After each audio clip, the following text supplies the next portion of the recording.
Hi, so we're at Bideawee in Manhattan playing with some puppies today and talking about the adoption process. We're here with Melissa. Can you tell us a little bit about these particular puppies? Sure. So we have two siblings, these lighter ones over here, and that is, I think, Noodle and Dumplin'. They're sisters. Super adorable. As you can see, they're 4-month-old Labrador Retriever mixes. And then we have Cletus over here, who's also 4 months old. He's a hound mix. He thinks he's part of the pack, and so he's really been with them now since they've been in this room, which is for a few weeks now. So it's really cute. People come in and they're just like, oh, I love all the siblings, and we're like, yeah. And they had one other sister named Angel who just went home to a wonderful family yesterday.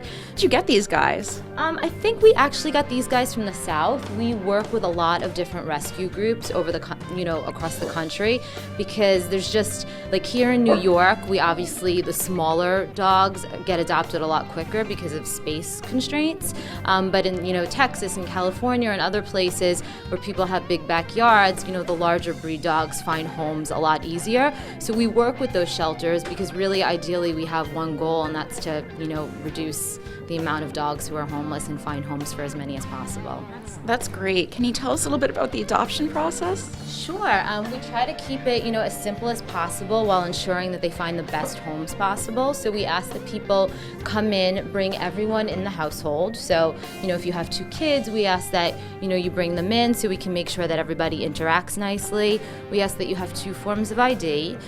We call, the landlord or whoever it is to just make sure that pets are allowed, because we want to do everything that we can to just, make sure that these animals aren't returned and that they go home to a loving home, and that we know that everything is, that's all set up for them as best as possible. How often do you get animals in, and how many animals can you hold at one time in this particular office?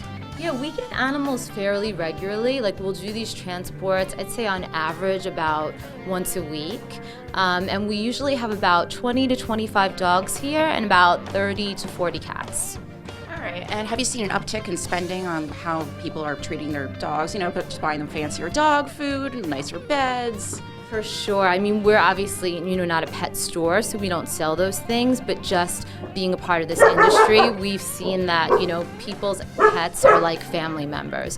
And we say they really are your family members. So in the same way that, humans are concerned with eating the best food and seeing that things are organic, or wanting to know that, is this a green product? Believe it or not, people ask those same questions when it comes to their animals. And just in terms of toys and bedding, people just, they roll out the red carpet when it comes to their furry friends. So if you wanted to volunteer at Bideawee, because I'm strongly considering this now, how would you go about it? Sure. Yeah, you can go to our website. You can go to bideawee.org, and there's a section right on top that says volunteer. You can fill out a volunteer application, and then one of our managers from the Manhattan, well, depending on where you want to volunteer, because we have a volunteer program in Manhattan and 2 in Long Island where we have other locations. And so someone will get back to you, they'll schedule an orientation, you'll decide, the potential volunteer will decide if they want to work with dogs or cats or in an administrative capacity, whatever it is, and then we'll work with you to give you some training and to, let you go on your way and interact with these babies. Oh, and now we're in the kitten room. Right? It just gets cuter and cuter. So you say you have around 35 cats at a time? So yeah, we usually have between 30 and 40 cats at this location, the same with our West Hampton location. Right now is the tail end of kitten season. So kitten season starts around the spring, and then it goes until basically the beginning of fall. So that's why we have this room that's basically dedicated to all these adorable kittens you see here. It's not something that we always necessarily have during the winter, but right now, there's been a steady stream of kittens from about May on. And we've actually had, some great success with wonderful adopters coming in to adopt them. And we know that these guys will find a home, or will find homes soon as well.